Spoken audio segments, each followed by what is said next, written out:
everyone. Hi, everyone. Welcome on in. I see Vermont is in the house. We got Elizabeth is here. Debbie is here. Welcome, everyone. We're hopefully more and more of our friends will be coming in. We do have this all-star panel tonight.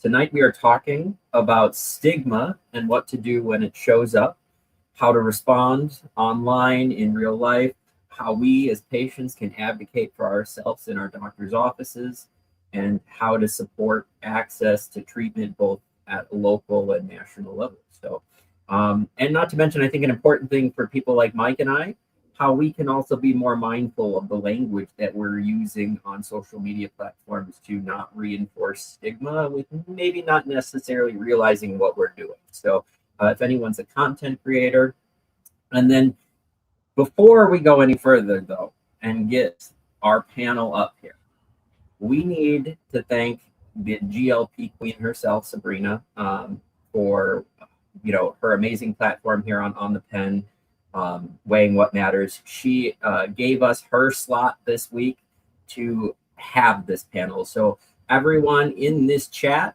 I need you to, she's in here, please give Sabrina a big thank you. Show her your love and appreciation for allowing us to host this panel tonight. And Zach, who are you?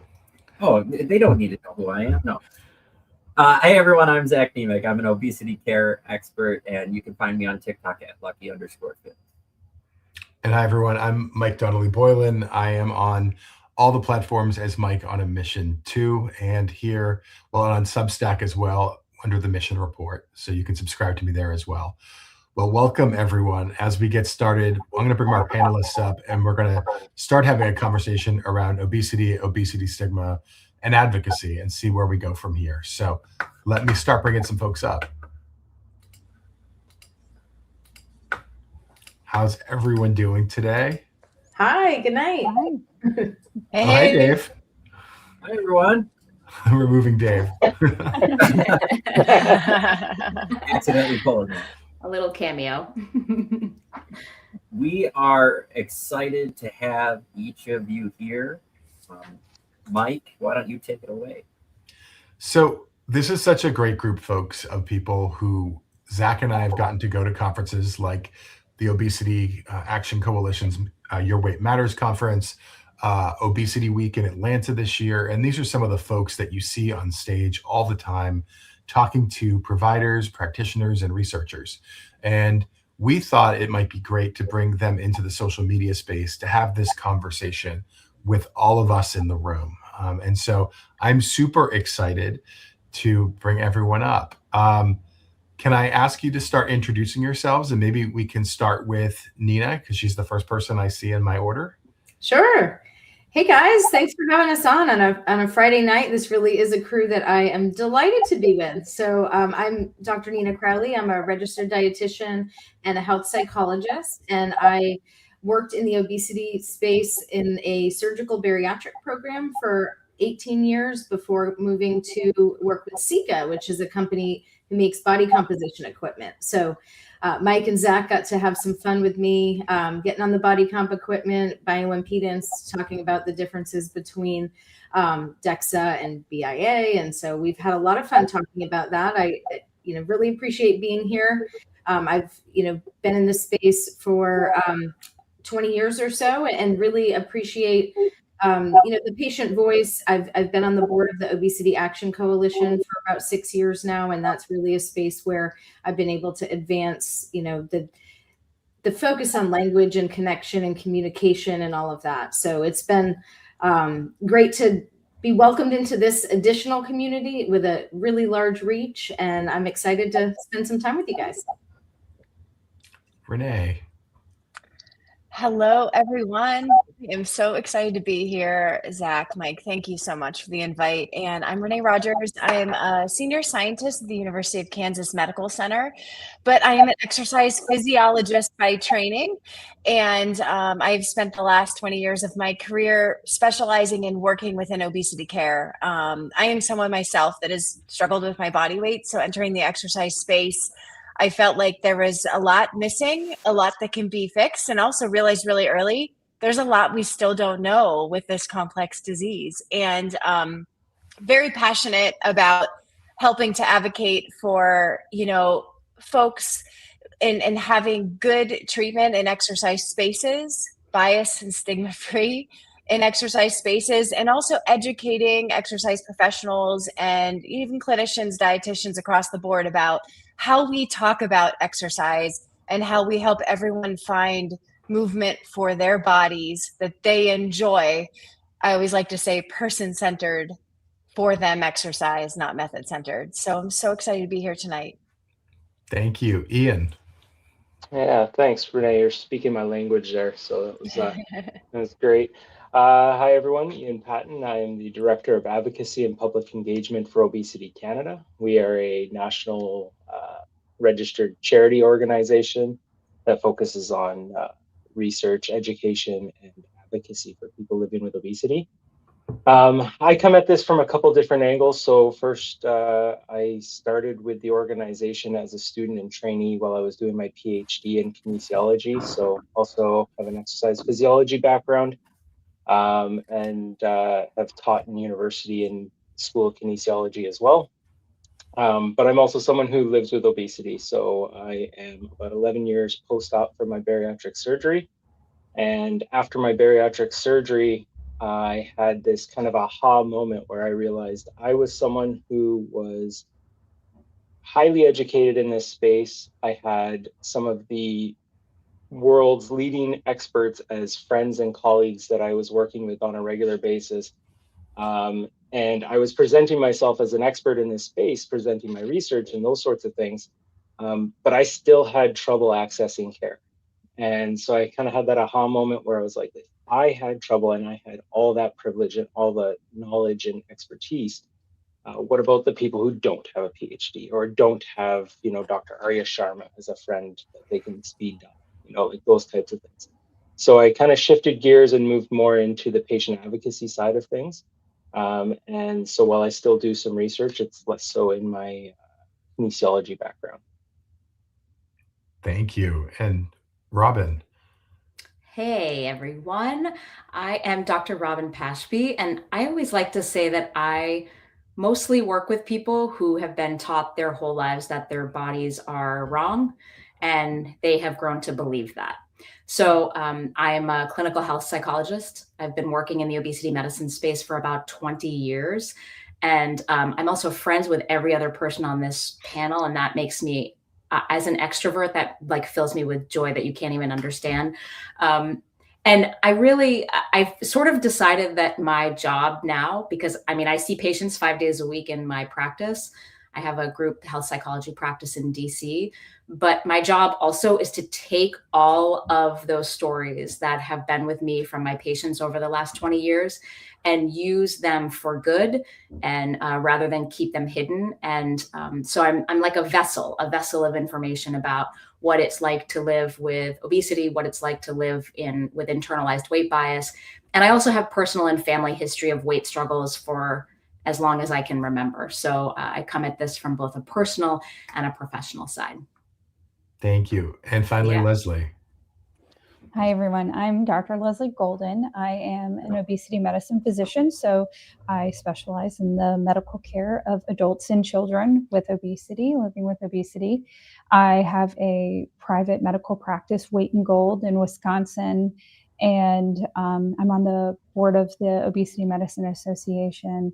So I've really made obesity my life, like so many people on here. I'm also a person that lives with obesity and binge eating disorder, and a lot of my path to taking care of individuals living with obesity was really trying to make sense out of what I was feeling for so long myself, and always feeling like there was something wrong with me and not being something that I could share, and never really seeking answers, and even going to medical school and residency training, still not getting the answers that thankfully we have now.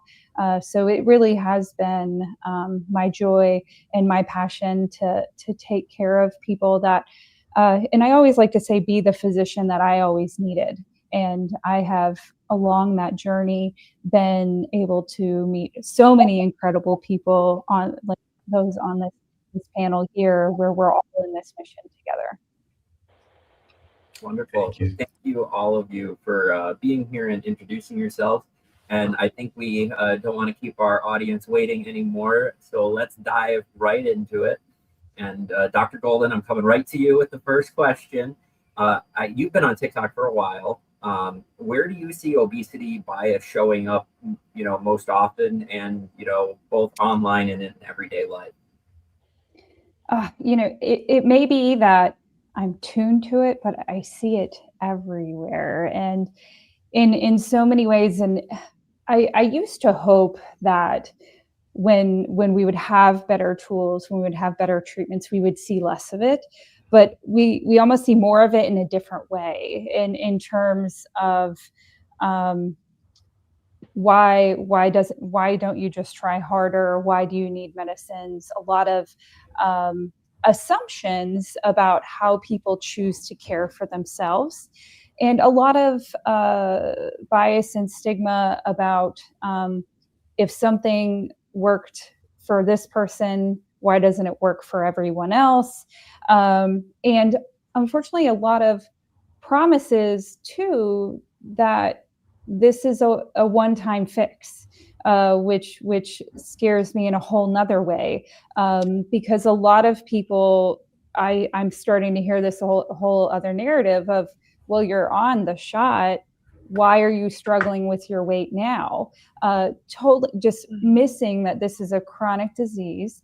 And yes, we may be able to have tools to balance our biology, but it's still a progressive disease, and there are so many other contributing factors that medicine can't control. So we're continuing to lose the complexity and lose the humanism of understanding that this could be just a very complicated form of the disease for one individual, and really simplifying it in ways that it really shouldn't be. And so I see a lot of that keep showing up online. And then in my everyday life, I was just thinking yesterday we were at a health fair talking about the care that we can provide, and there's tables all around us of the kidney doctors and the urologists, and it was amazing to me to watch the people that would walk by and acknowledge. And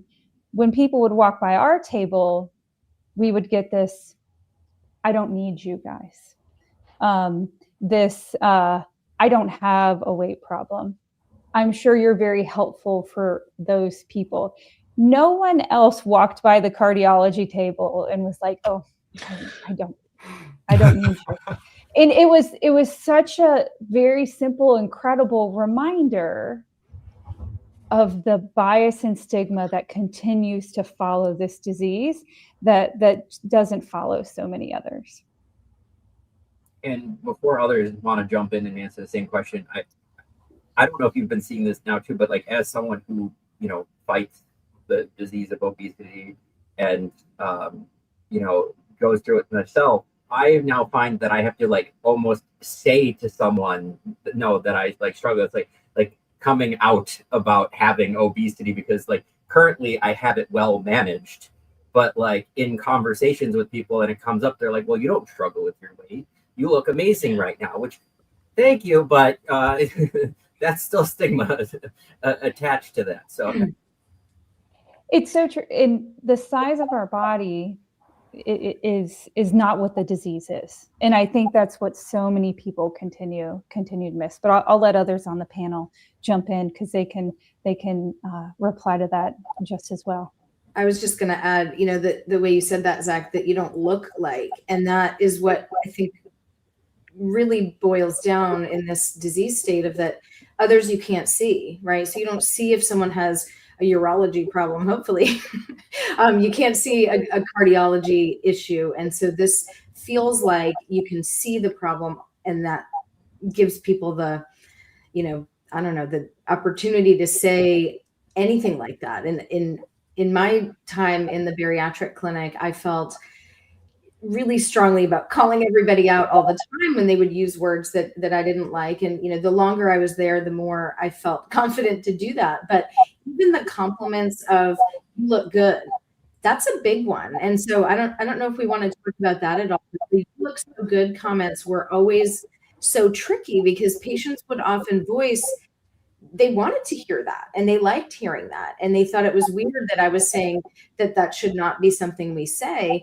But giving praise over your outcome and not the behavioral things and the daily work and the hard stuff that you have to do to get there reinforces something in a way that might feel good in the moment, but long term has a lot of problems. And I'm sure Robyn could talk about this one forever. But I think that "you look so good" and really on a visual media space is really hard to how else do you show it, right? If you ever do a website or a brochure, like how else do you show someone having success in their lifestyle and behavioral stuff behind the scenes without it also being super cheesy and like, you know, cutting up vegetables in the kitchen or search dietitian image online? Like you cannot find a realistic look other than, you know, juggling apples or something weird like that.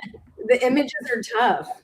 Yeah, I mean, doesn't it go to the idea that we think of this as a vanity thing, at least generally in society? And in the end, people are starting, I think, to understand it as a disease, but not as a chronic disease, right? And that there's no cure. So this is like a long-term thing we're dealing with, and telling us we look good now. Well, how am I going to feel in 2 years when that chronic disease is what I'm still fighting? I can tell you that's something I struggled with mightily when I first started seeking treatment. I was someone who was never comfortable with the added attention that came after I had some body changes.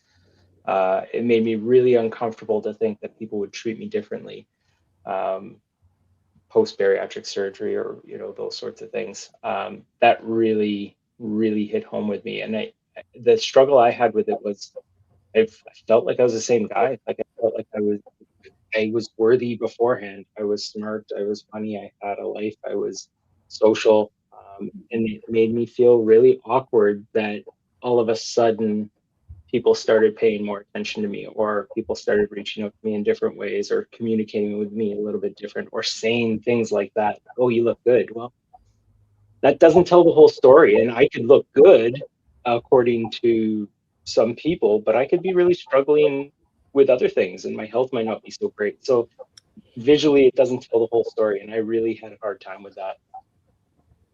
I'll just add on here that it's also, I mean, you guys have covered what people say and how that lands, but it's also what people don't say that is a problem. And, so as a mental health professional, I'm always sort of preaching this idea that we have to be asking people what's going on rather than making assumptions based on what our own history is. So for example, I mean, many prescribing professionals who are offering medication to people living with obesity never once ask about eating behavior or disordered eating patterns, because there is an assumption that if someone is living in a larger body, that they have either just eat too much, or that if they have any disordered eating, it's binge eating disorder.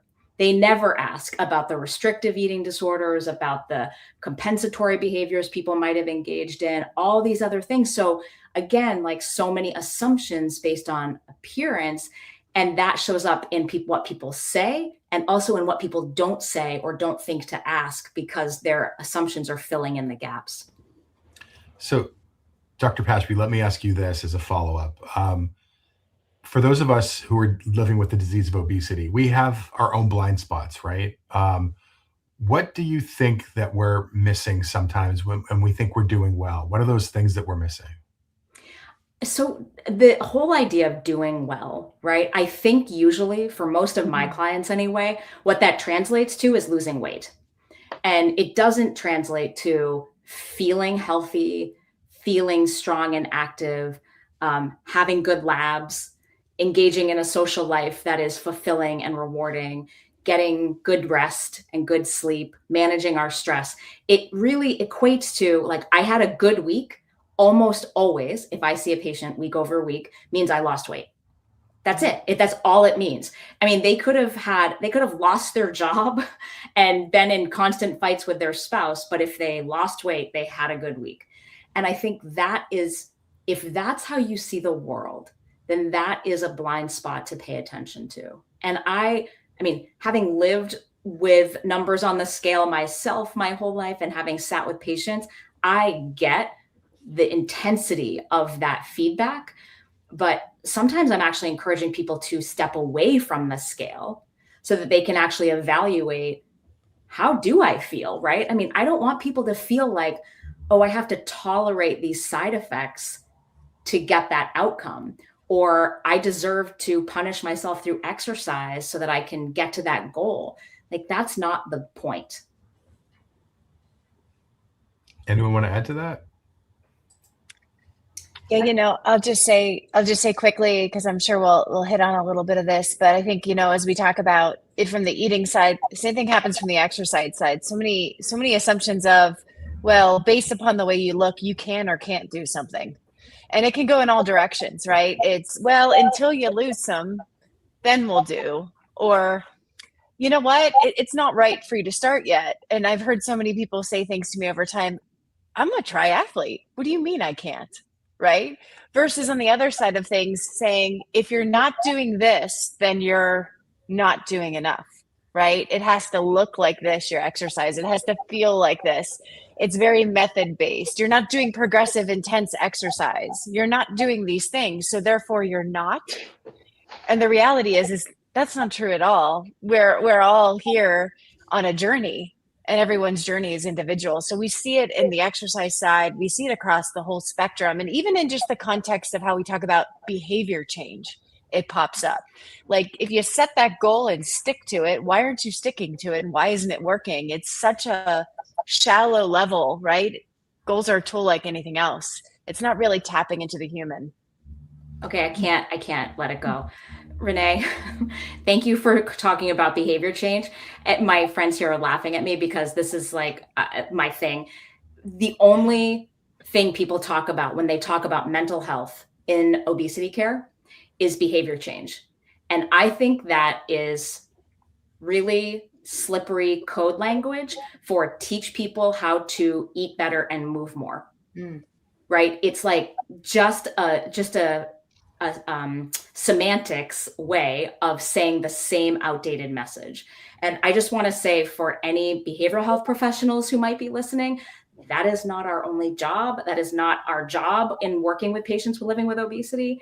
And for people living with obesity who are working with a behavioral health professional or a mental health professional, if all they're talking about is helping you improve your diet and exercise plan, that is not the goal of mental health in obesity care.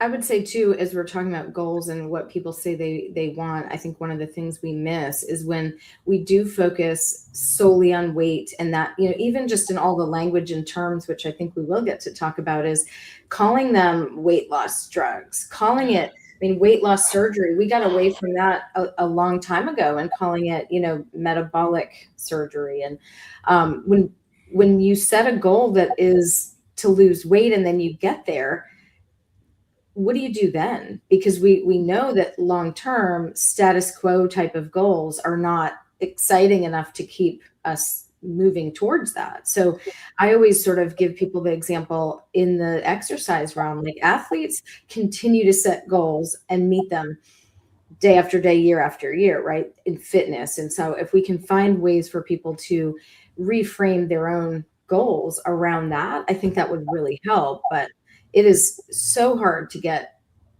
ourselves, our fellow healthcare, practitioners and our patients away from that, because they spend a short time with us, but we've had years of hearing that message from every which way. I think it's so important. Yeah. It's such an important concept and area that I think we have to keep talking about, because the focus on the weight and the goal weight. One of my favorite questions asking patients, the first time they come in, they always have a goal weight, or what weight should I be? And my comment is always, well, what what do you see yourself doing? Like, what does that number mean to you? You know, when you think you are going to live life at that number, what is that you doing? Tell me about that day. You know, so I'm trying to capture their health vision, and they'll start to tell me about, you know, having energy and not being limited, and they'll describe a day, and we're trying to reset that of, well, can we just chase that? Can that feeling, can that day, can that existence, that thriving, can that be what we're after? Because what if we could be that at any kind of number? And because so many of my patients still keep coming in because they're looking for a certain number. And it's always funny because people think as a weight doctor, all I want people to do is just keep losing weight. And that couldn't be further from the truth. Because often I'm the one that's like, why do you think we need to keep going? What will be different about your life then? What do we not have now? And those are some of those powerful questions. And if we keep focusing on weight, we're going to keep missing it. Mm-hmm. One more thing to add before we pivot from this, I think even just talking about the controllability of weight, right? Like when you're not in a weight loss journey, it feels out of control, right? Like everything you do from a behavioral perspective might not be working when you're evaluating working as losing weight. It feels out of control. But then when you're, you know, maybe medication is helping you lose weight, then it sometimes, Zach, we talked a lot about this sometimes then makes it feel like, okay, well, now the things I'm doing are working. And just like the you look so good, it feels good when it feels like everything you're doing is working. And so I just think that's a slippery slope then for when you get to status quo, goal, maintenance, whatever we want to call that, then it feels like, but I was doing those things and achieving this. Why isn't it happening? So I almost always say we never had control over those outcome numbers. You have control over the things you do every day and are much better appropriate targets to choose when we talk about what you have an impact on changing. Yeah, and Dr. Crowley, that actually plays perfectly into our next point. So I'm going to throw it back at you with it because you and I have had a chance to talk about my journey in particularly a lot, and body changes. But, you know, I sometimes find it difficult to talk about myself. And I wonder, is the way we talk to ourselves and about ourselves its own form of obesity? Yeah, I mean, you know, the simple thing I think that always reminds people of how we're talking is, you know, would you talk to your mother or your sister or your best friends that way, right? You would never probably use the words that you use internally to yourself to someone else that you love. And so I think that can be a big part. I know, you know, we have some of our OAC friends do a really good job talking about that internalized bias that way. And it's hard to think that, you know, the stuff that we're doing can be detrimental when we feel like we're trying to move forward. But I do think that internal dialogue is very important and part of this whole process for sure. Dr. Pashby, let me ask you this. How do unrealistic expectations sort of affect what you see and how people handle this emotionally, whether that comes from, you know, their friends in real life, or since there's so many people in this space from social media? I think it depends on what category of unrealistic expectations you're talking about. I mean, if it's just weight numbers, right? Mm-hmm. That's one whole kettle of fish, but there's also appearance and size and body shape. There's also like what comes with that body shape and size and appearance, whether it's wealth or relationships or fancy vacations. So there's just like layers and layers and layers of fantasy that is pushed to us, which I think makes it really, really hard to stay grounded in our own individual realities. And I hope that anyone listening thinks about like the self-comparison with anyone else that is a stranger to you. is never helpful, ever, ever, ever. They don't have the same childhood. They don't have the same genetics. They don't have the same, work-life balance. They don't have the same family and caregiving responsibilities. They just don't have the same disease state as you. But interestingly, Mike, I hear people comparing in other chronic disease states as well. So for example, a client of mine who might be going through cancer treatment and getting chemotherapy might say, well, I don't have it as bad as my friend Sue had it because I didn't lose all my hair, or I was only stage 2 breast cancer and she had stage 4. So, or, it's just, we have this tendency, it's a human nature to compare ourselves. And so no matter when I'm talking to someone with the chronic disease of obesity or the chronic disease of, like a long-term cancer or lupus or POTS or you name it, I'm always talking to people about like staying in your own lane, about what your life is like, what your goals are, how your treatment is going, because no one else is ever going to be just like you. And I see a comment here that I just want to pick up on because someone said, or comparison to your younger self.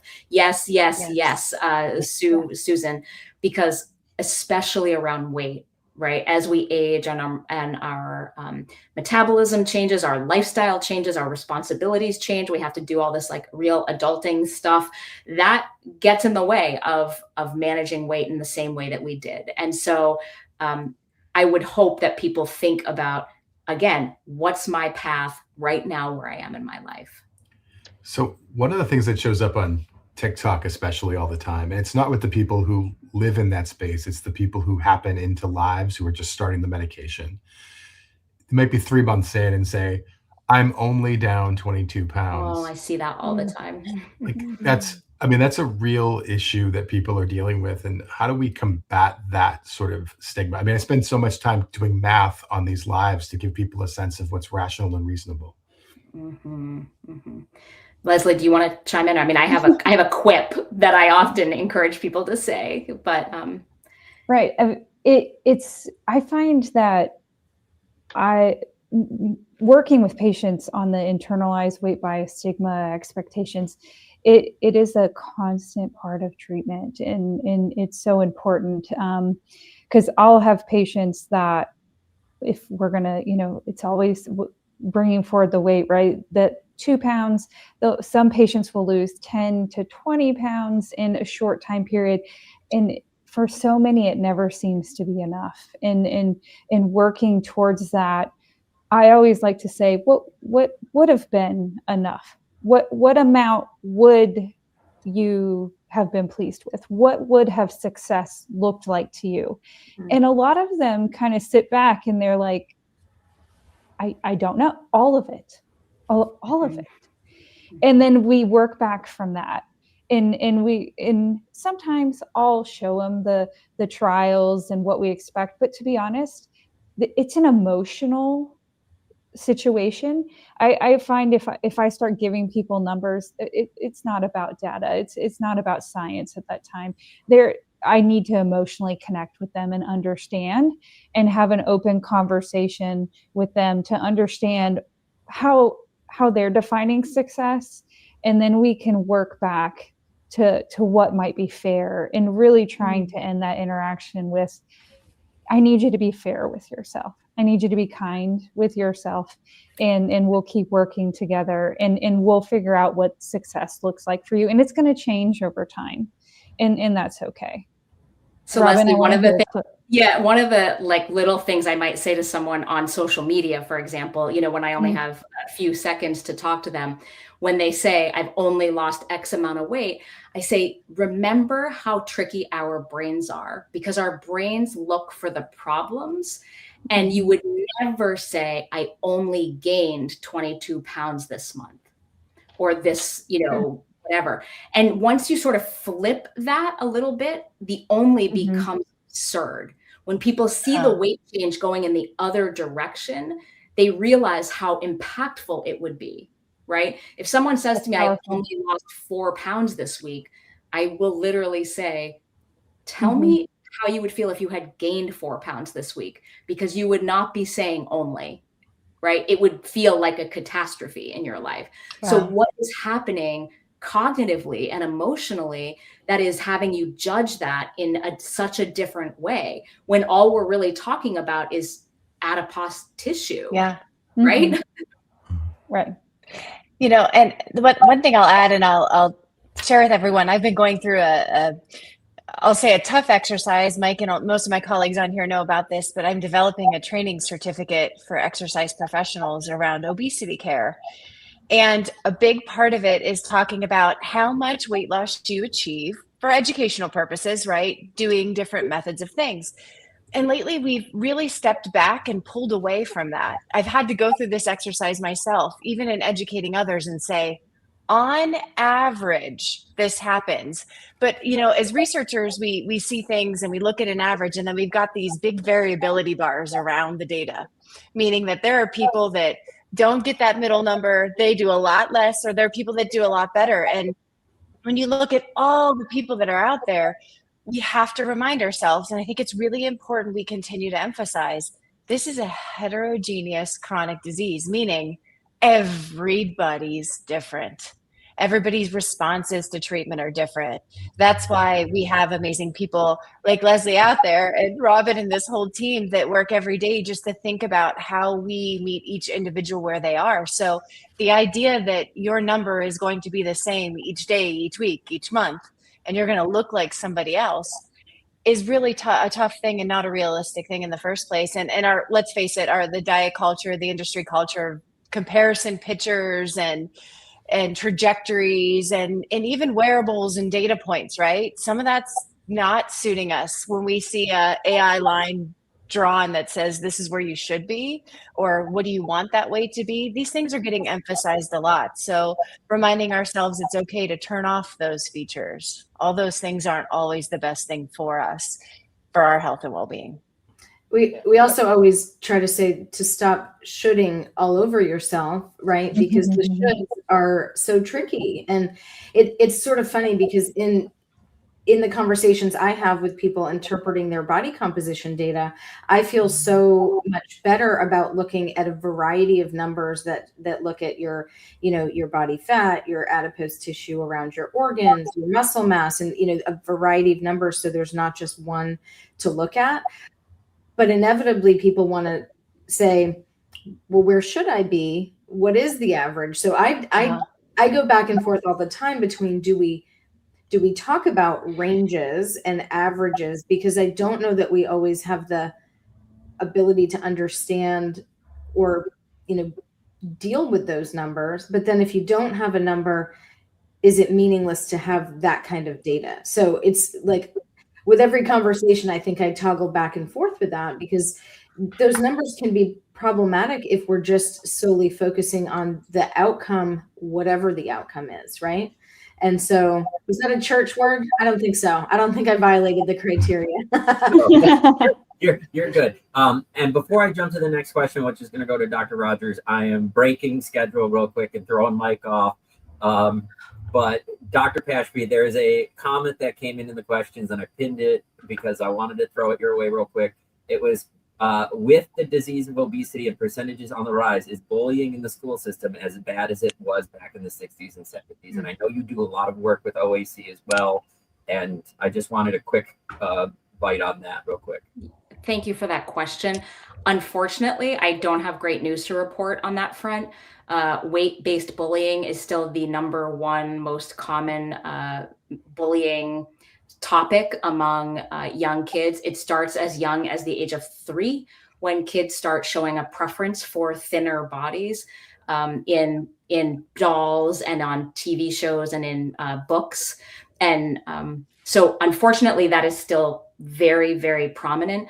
I will say that there's much more awareness that body shape is a target of bullying. And so I think that some of the anti-bullying modules and prevention of bullying things have started to include weight-based bullying in their teaching, which is a great step. But we still have so far to go when you think about how many people are living with obesity and how many people living with obesity are still blaming themselves for their weight. If you are raising a child in a home and that child hears you blame yourself for your weight, they will blame someone else for their weight. They can't help it, right? It's not like something that they're trying to do to be harmful. It's what they learn. So as a parent, I will speak to any parent listening. Please think about how you speak to yourself, how you look at yourself in the mirror, and the facial expressions you make, what you wear or don't wear, what pictures you're in or not in, what rides you will go on or not go on. All of these things your kids see, and they make assumptions based on the limited data that they have. And so it goes a long way if you talk about weight with empowerment, and you talk about health, and you talk about taking good care of your mind and your body at every size. Those messages go a long way. Just to jump in real quick here, when we were talking about the unrealistic expectations and those sorts of things, something that ties to that is our personal rewards, or the like what happens when we hit our goals, whatever they happen to be. And oftentimes we hold back on experiencing life until those goals happen. Like, when I reach this certain weight loss goal, I will do X. And as a parent, and as someone who's seen it, in my parents' generation and so on and so forth, you miss out on a lot of life when that stuff doesn't end up happening the way you think it's going to happen. I'm someone who, full transparency, I don't actually weigh myself. I don't know what I'm currently at, and I don't care, because in my background, I know what weight actually is measuring, and it has nothing really to do with my own health. It's my BMI is a population level data thing that is useful for the research that I do, but it's not necessarily that beneficial for me in my doctor's office. So I don't necessarily care about my weight, but for people who are so laser focused on those goals that could be unrealistic, they end up missing out on experiencing things with their kids, with their friends, going and enjoying life. And I think that's a big, big problem that we need to just push that aside and say, go live. Thank you, Ian. So, Ian, I want to ask you a specific question, and then others can weigh in, because I know Dr. Pashby does this as well. But the way that you and I encountered each other was because you randomly ended up in one of our lives. It was me and Sabrina, who actually typically runs this event here. And so I wanted you to be here so that you could tell us sort of what you see in our space, what we're doing well, and what you've seen that we can do better. Oh, yeah, I mean, well, the thing that kind of caught my attention that you were doing well in that particular space was the language that we're using. And I've told you this, and I've said it before,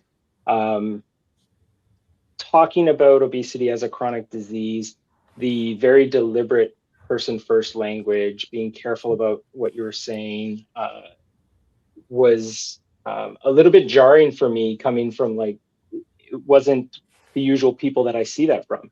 It wasn't from my friends, some people on this panel, or the groups that I'm normally in. Those are things that I would normally see only in my very specific umbrella that I operate in, my everyday work life. So seeing it in a space that was a new space with new people was really, really encouraging. And so the fact that type of messaging, that people are realizing that the way we speak, the words we use, have a great deal of power, and it's getting repeated in a bunch of different places. Like, it's not just, Obesity Canada or OAC or our colleagues over in Europe with ECPO, and some of those other organizations aren't the only ones that are sharing those messages. It's coming through and getting shared elsewhere is really promising. So what was the second part? What you could do better? Are there any tips on what you think the community in general that you've seen can do better?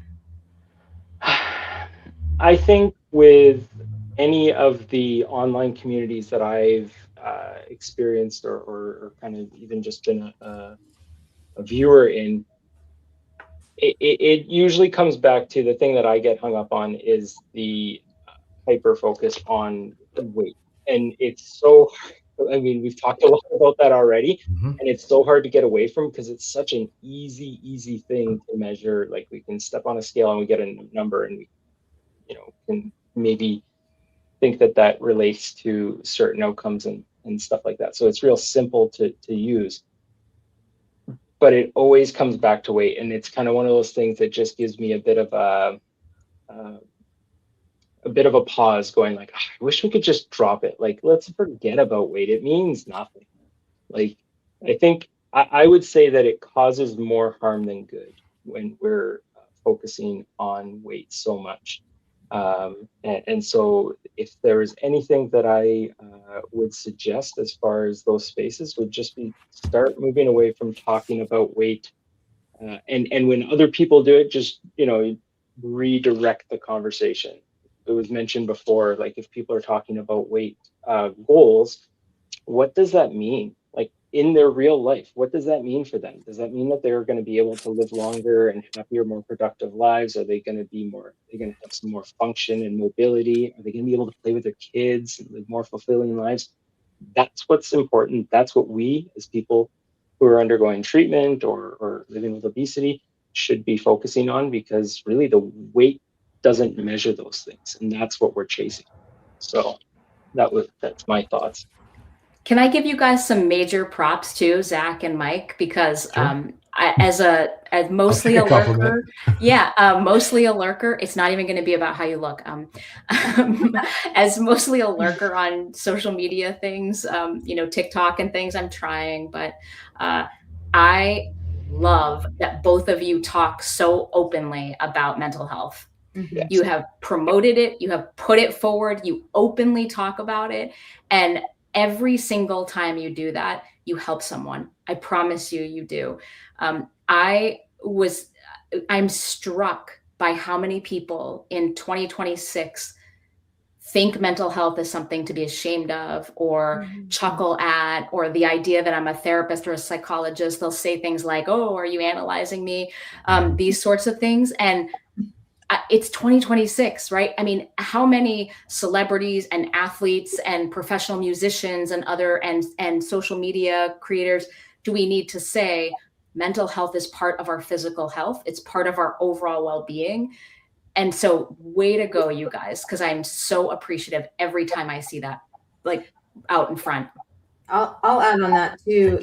One of the things that sort of dissuaded me from talking in the way that I like to talk on social media is that I felt like I had to get each post or each message on its own perfectly worded. And what I've appreciated about interacting with you guys here is that the nuance is actually able to be brought out because you've got lots of touch points and conversations. So like following someone doesn't mean you're only going to see one video one time. And if they don't say all the things in that one video, Renee and I were talking about this morning. Yes.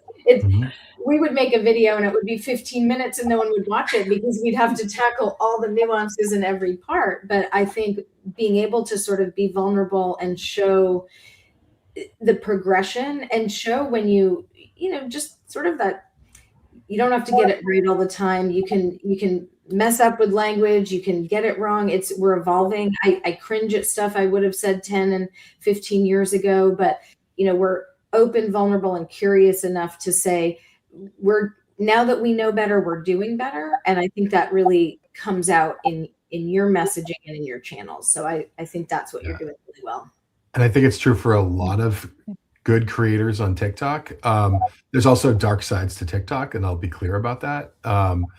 But it is freeing to be over here on YouTube where I can say pounds and not feel like I'm going to get a violation, or say eating disorder and feel like I'm not getting a violation, and actually have the conversations and not have to speak in code. I'm not going to deny that. I really do appreciate the communities that have been created thoughtfully, intentionally, and sharing that vulnerability and the complexity of treatment. I think so many of you that I follow, seeing how much you're willing to share the challenge of deciding to start treatment, whether or not you had all the information you felt like you needed, reflecting back on that, questions you would have asked if you could start over, and all of the wins in the way you've experienced life differently. And it really is reassuring to me, because years ago, if my patients would ask, can I get information and find a community on social media? I'd be like, oh, I don't know, I don't want you to go on there. But I really love now that I can rely on so many of you to be like, here are some people that if I know you're feeling alone and you don't have anybody right here, but here are some people that I trust you with. And that really means the world to me as a physician that has so many patients that needs people to follow, because of that bias and stigma of not being able to reach out to people right in front of them. So I want to say that you all are doing a great job, and the only comments I would make about maybe how to improve, a lot of it does go into that kind of false promise, or some people that are very early in their journey making content with this treatment is all you'll ever need, and not acknowledging just the long-term nature of it and the individual response to the treatment, and encouraging trials on and off and different things that aren't backed by any information. And one thing my friends here will this is something, it's a personal thing for me, the before and after pictures. This is a chronic disease. There is no after there. And to encourage that just shows how much we don't understand the challenge that people will continue to have.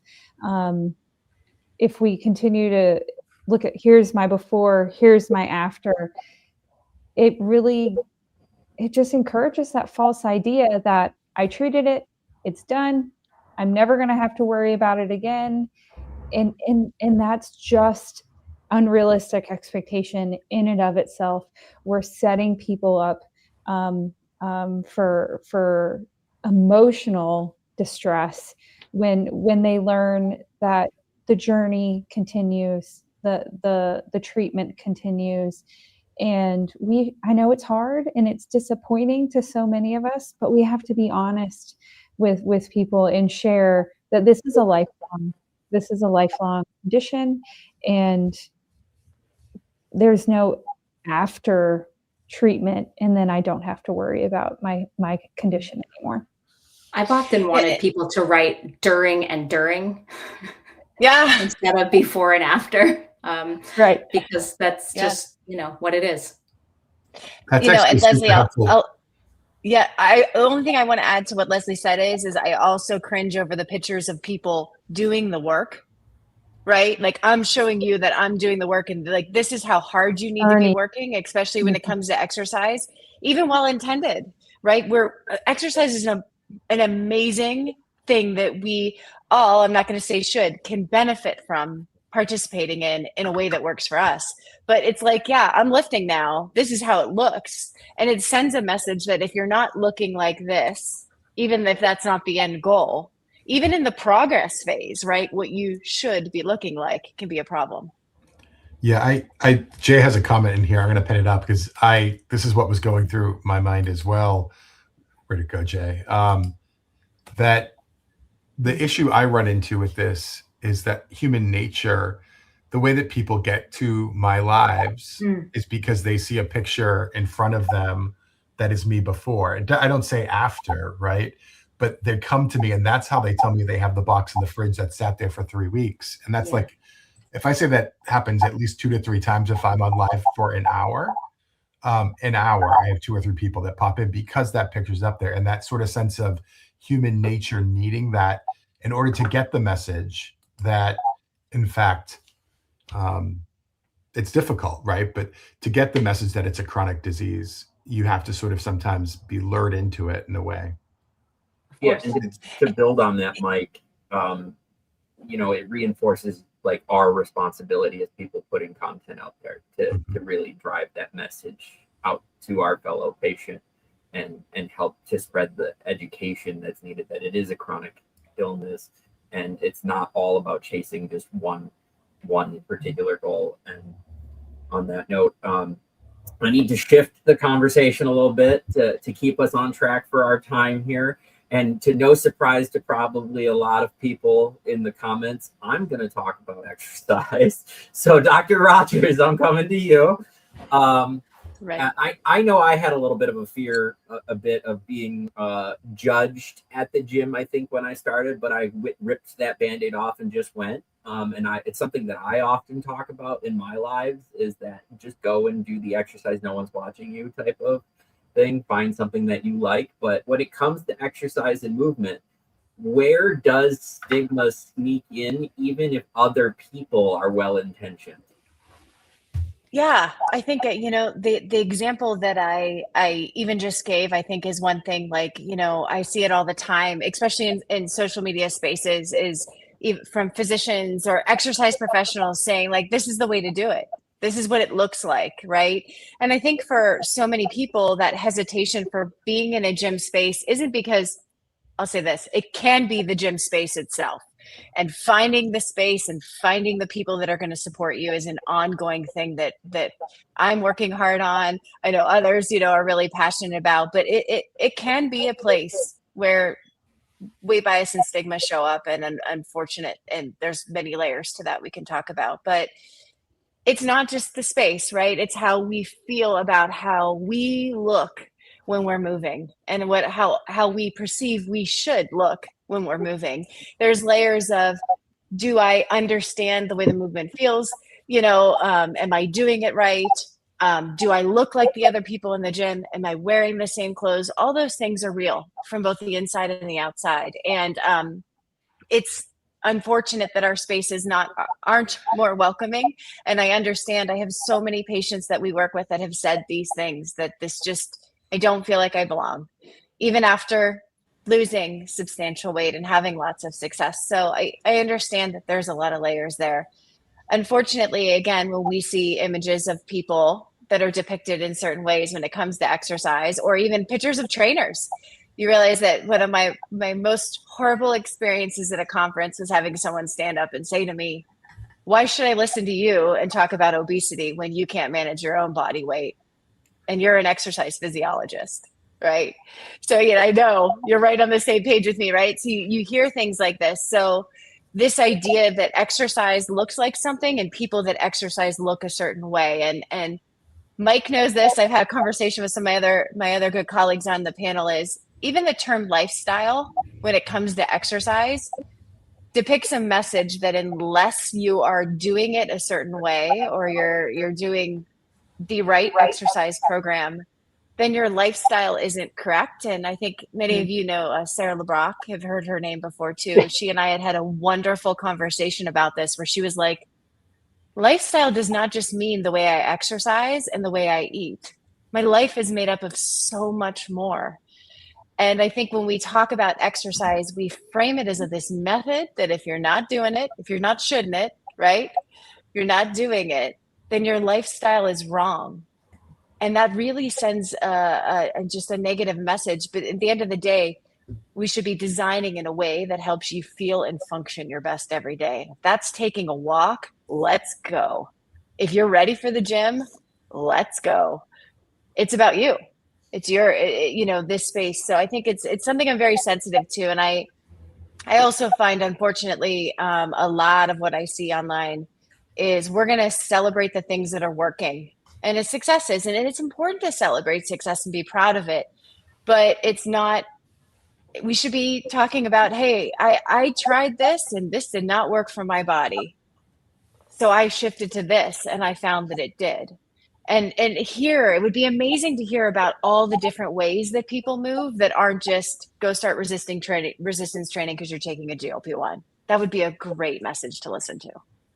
Well, so I was fortunate enough to have a former gold medalist Olympian stumble into one of my lives recently, who is on a GLP-1.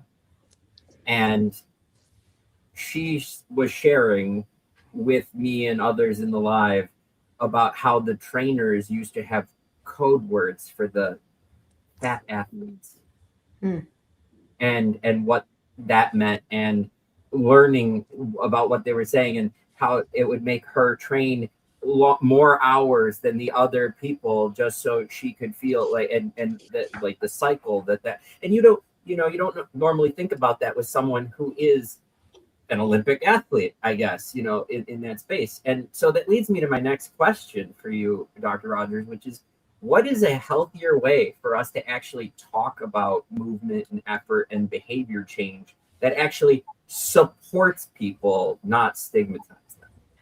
Yeah. I think the first, Nina's heard me. I think this is our very first conversation where we connected as best friends for life. And we were talking about, I think we're best friends for life, but I make that assumption. I am very much in the zone of everything we do, and in the exercise space is often method centered. So we talk about modalities. We do it in research too. Is resistance training better for weight loss? Is it better for body composition? Is it aerobic training? Is swimming? Should you swim? Should you do this? Should you do that? Right? It gets back to the shoulds. And for me, it really comes down to the focusing back on that person-centered programming, which I really try hard to educate exercise professionals about, because I see that pin, lifestyle is holistic, right? You hear things like that, and it's but when we say holistic, what do we really mean? The whole person. And that doesn't just mean what you do to burn calories. And if we frame exercise as the calorie burner, not the thing that wakes me up at 3 p.m. when I'm having my lump and makes me more productive and feel better at work, the thing that gives me better posture so I stand up tall and feel confident, the thing that helps me walk up the steps and carry my groceries in my hands and be able to do that from the time I'm 60 to 70 to 80 or pick up my grandkids. That is the way we should be talking about movement, the thing that helps us feel and function our best every day, not the thing that helps us burn calories. And getting away from this idea that we do it for, and yes, metabolic health, that's a part of it. I'm not going to ignore that. I'm not going to lie to you and say that, certain intensities of exercise don't have different metabolic benefits. They do. But unless we open the door to a healthy, enjoyable relationship with physical activity first, there's no chance of doing those other things. So let's start with what we love, we enjoy, and serves us. And it doesn't even have to be the same thing every day. Think about all the follow this program for 12 days that's out there. And what happens when you miss one? Or your kid's sick and you can't do that thing, or your body hurts from the day. We've all done it. Come on, we've all done it. And the reality is not, that doesn't serve us, or it serves us short term, and we end up hating it at the end, or going, I'm never going to do that again. I just had in one of our research studies where we're looking at the role of yoga, a amazing woman that is a wonderful human say, thank you, I did my part in the study. I will never do this again. It wasn't for her, even though she found benefits out of it. And that's okay. None of these methods are, exercise does different things for different people. And boy, if I could have one goal, it would be to help each person find the thing that they love that makes them feel and function their best every day. I will just piggyback on what you said, Renee, because you're talking psychology, really, right? And one of the things that I talk a lot to people about is that consistency, if there's one magic bullet, right, that people always say, what's the key, what's the secret to success, whatever that means. I always say it's consistency, but consistency doesn't mean doing the same thing. It just means doing something. And flexibility is the key to consistency. So some days you wake up and you want to go for a walk. Some days you wake up and you want to do yoga. Some days you wake up and you want to go do a HIIT workout. Some days you want to do a dance in your living room with your 7-year-old. Some days you want to rest because your body is telling you that.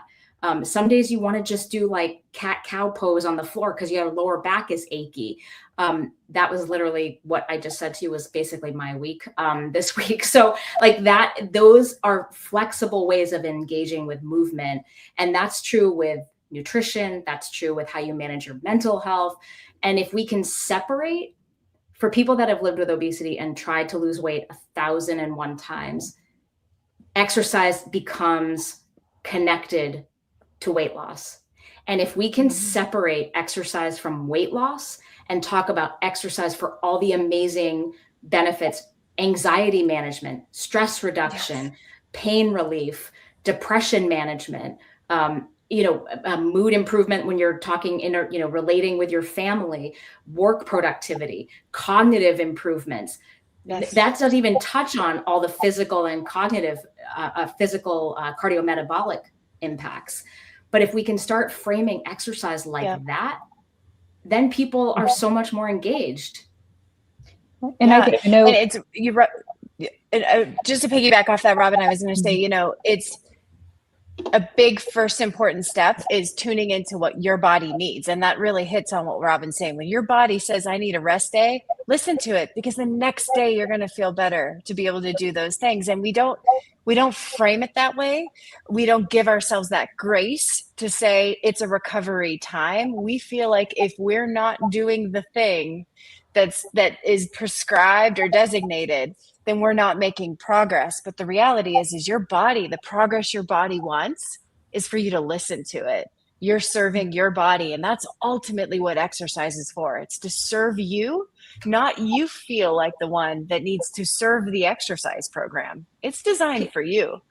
Can we talk about Gina Kidd's comment really quickly and go deep? Because I know all of us would care about this. She says, or whoever it is says, Dr. Pashby, that takes trust to be open to different consistency. And I think what this user is commenting on is that you have the self-trust that gets eroded over the course of a lifetime of trying 1,000 different diet plans, 1,000 different exercise programs, like Renee said, doing this 12-day thing. And then on day 10, you twist your ankle and you can't do day 11 and 12. And then the internal narrative becomes failure and I can't follow through with anything. And my self-integrity plummets yet again. And my sense of follow through, I'm a person that follows through, erodes so slowly over time. And so, yes, I could not agree more that it does take trust, and you deserve to trust yourself and your body. Yeah. And I think we have a responsibility to make sure that we're not causing harm in these conversations too, because I can't tell you how often I see where someone is moving their body regularly in a way that they love. They're swimming, they walk with their dog, they hike regularly, and someone tells them that's not enough. Mm-hmm. So they give up that activity to try to learn or force in an activity that they do not enjoy, because it's someone else's prescribed method. And we end up in scenarios where individuals end up not moving their body much at all because they don't go back to the activity they love because they've been told that doesn't work and it's not worth it. They don't like the new activity, or maybe they've injured themselves with the new activity. And then we end up with individuals who were loving movement and they were getting all those benefits, and now they're not engaging at all, and they're left in confusion of what to do. And I have so many of those patients where I'm like, go swim. Please just go back to swimming. You love it. And so I think that's something that we have to be really cautious with when we really focus on this is the perfect exercise. Mm-hmm. And I think it's so critically important right now with GLP-1 space, because all we're hearing is that you have to get out there and do resistance training. And I will throw this out because my colleagues know I researched this space. We have zero evidence yet to show that resistance training, like really good, solid evidence, is actually preserving muscle mass loss. Some muscle loss is expected, especially with large magnitude weight loss. So we're researching that now. We don't have great evidence, and we may find other methods of activity are doing just as well. We even see some initial signals that people that are doing cardiorespiratory exercise, like walking and different things, are doing all right. So it matters. So don't say because I'm not, you shouldn't, totally cut you off. Please go ahead. No, I wanted to jump in because I saw Nina throw in a Yanni Friedhoff quote, so I'm going to do the same thing. I'm someone who, when I was going through some of my ups and downs, I was very all or none, and we've kind of touched on this a little bit. As soon as I got sick or something, or as soon as something happened in my life that was stressful, or I got an injury, all of a sudden my exercise regime that I was going through, and I was very intense in my workouts when I was going through these things.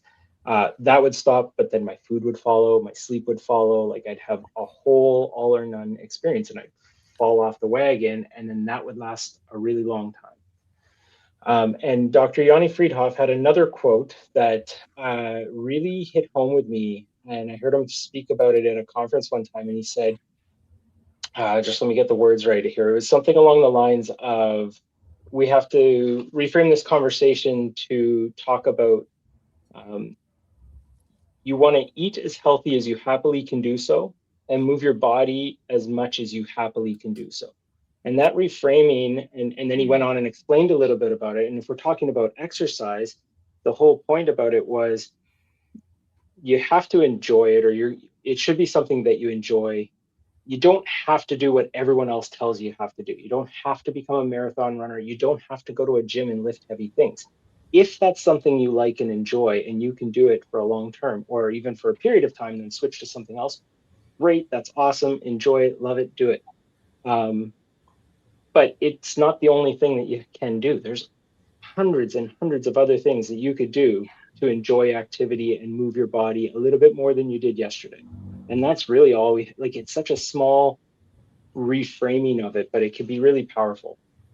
I think also something, just to add a little bit to that, I think about this even for my own self, is there's things that I could definitely do to optimize, to do more, to be better, if we want to think about it that way, but like at what cost, right? And so, I think when we simplify stuff, even to a quote, I've read and learned and shared that quote so much, but I think what it really means, so whatever weight you reach or whatever health status you reach when you're living the healthiest life you actually enjoy living, is you could do those things, but if it's not fun, enjoyable, then why? Just to achieve the body ideal that someone says we should have. I think that's really what this is all about. And that's not sustainable or fun or enjoyable. And then, like Alanis Morissette's ironic, you get to the end of your life and you die before you get to do the enjoyment of reaching the goal that you worked so hard to get. I think that's really important. And everybody's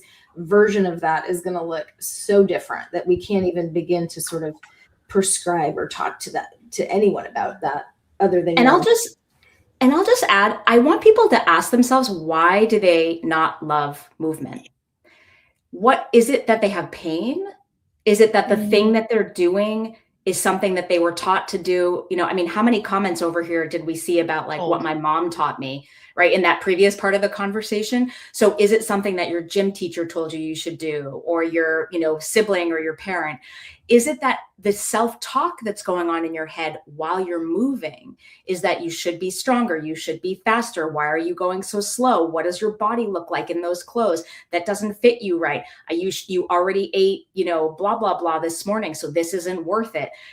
So you are going to hate something if the self-talk narrative racing through your head the whole time is punishing. So maybe sometimes the hatred of moving your body is actually wrapped up in psychology more than physiology. And so I encourage people to ask themselves if they can uncover what's going on there. Yeah. I love that, Robyn. I love the comments of what people are doing. I know. That's I tell people so in great. there with, what if I don't like moving? And I, kind of similar to what Robyn is talking about, I often will encourage patients to sometimes redefine movement, because we're so kind of trapped in a tunnel of movement equals exercise, and we move our bodies all the time, right? And someone mentioned gardening, it's a wonderful example of movement.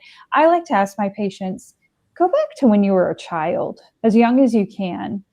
before you started judging yourself, before, like Robyn's describing, that you're worried about your body, what did you do then? What did you enjoy playing then? Like, was it skating? Did you enjoy being on the swing? What kind of activities did you love? How long has it been since you tried those things?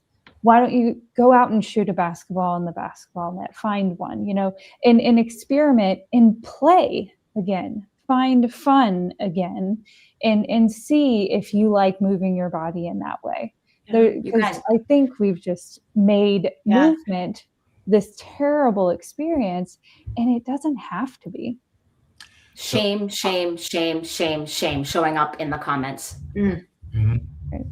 I love where this conversation's gone and how much it's resonated. I do want to respect time, and I want to ask a couple more things before we close out. So this is going to be for you, Dr. Golden. Many of us have a lot of medical trauma walking into a doctor's office, and not all of our doctors. You are the dream experience that we can have as a physician. She is the dream doctor, for sure. When we walk into someone who's just the opposite and it's our worst nightmare, how do we advocate for ourselves in those situations? Yeah. My heart breaks for just the idea of that experience. But it's something I know that people do experience. And what I would say is, go in, unfortunately, be ready, think through your head before going in there. Remind yourself of the things that you have worked through, the knowledge that you understand about obesity as a medical condition, and compare it to other medical conditions that if someone denied you treatment for, that you wouldn't accept it. Try to get it in your head a little. Like if you walked in and a doctor told you, you have cancer, but we're not going to treat you, you wouldn't just walk out of there and accept that. You would question it. You would seek a second opinion. And just trying to get that strength and that sense of self-advocacy that I am a human, I have a medical condition, and we have safe, effective treatments available now. And if not this person, if they're not willing to prescribe it to me, they need to help me find someone who can. So trying to go in there with that confidence of, I deserve answers. Okay, that's kind of that first part. And when you're in there, if they do tell you things like, I don't prescribe that medicine, have you tried X, Y, or Z? I would recommend simply saying, can I have an appointment specifically about evaluating and treating myself for obesity? Do you offer appointments specifically to treat for that? And if they say no, then I would ask, do you know someone who can? Do I need a referral? If they say yes, then move forward with trying to schedule that appointment. If you can't find anyone to take care of you, the Obesity Medicine Association, the American Board of Obesity Medicine, et cetera, all list physicians, nurse practitioners, physician assistants that specialize in treating obesity medicine, and I would find someone who can help you. When you're in there for other conditions, my back hurts, my knee hurts, I really would encourage, and they focus, it's your weight. It's just your weight. Mm-hmm. I would focus on asking, I'd like to know what else could be contributing to it. And that's another opportunity to say, okay, do you offer appointments to discuss my weight? Great. I'll schedule a focused appointment to discuss my weight. Today, I would like to finish talking about my knee pain. What else can we look at? What else would you look at? What are the other contributing factors? If my weight wasn't a concern, what else would you evaluate? What are the other steps for that workup? In trying to engage in a way that keeps seeking the care that you need. I wish that wasn't what you experienced, but there are ways that we can move forward in trying to seek out and have a conversation and focus that care back. And if you're in this scenario with a provider that tells you just eat less, move more, it's just calories in and calories out, I would just very calmly say, I have significant experience with calorie deficits. my body doesn't respond to that. I understand it's a medical disease called obesity. I would like to know what all of my treatment options are for that, and see if they respond to you. Leslie's so articulate and helping us talk about what to say, and I'll take it the next level up and ask people to think about, why would you do that, right? Because there's so much shame that I'm seeing people acknowledge that is part of their journey with obesity. And I know that from my patients and myself and my family. So the why is that I am really learning over the course of the last decade that when we teach people to self-advocate in healthcare settings, in family dynamics, in marriages, in friendships, in work settings, we are giving them the antidote to internalized weight bias. Self-advocacy is the antidote to internalized weight bias. The more you say, I will not accept that from you, in really beautiful language, the more you are reminding yourself, I do not need to accept that from people. And that is power. That's my mic drop moment of the panel. I'm not going to lie. Well, that also is a perfect segue into our quick rapid fire last question. And I'm going to address it to two of the panelists, Dr. Crowley, Dr. Patton. Why do trusted organizations matter in helping to create, healthier, more reliable conversations? And if there are any people in our audience tonight that want to take the next step from becoming aware to action, even if that is a small step towards action, what can we direct them to do? I can start. The first part of that, I would say, why do the trusted organizations matter? Because they've been through it. And so you can shave years off of the struggle when you're piggybacking on the experience of people who've done this before. So meaning like the Obesity Action Coalition, this is a group that we all are part of. They've been around for 20 years doing this work.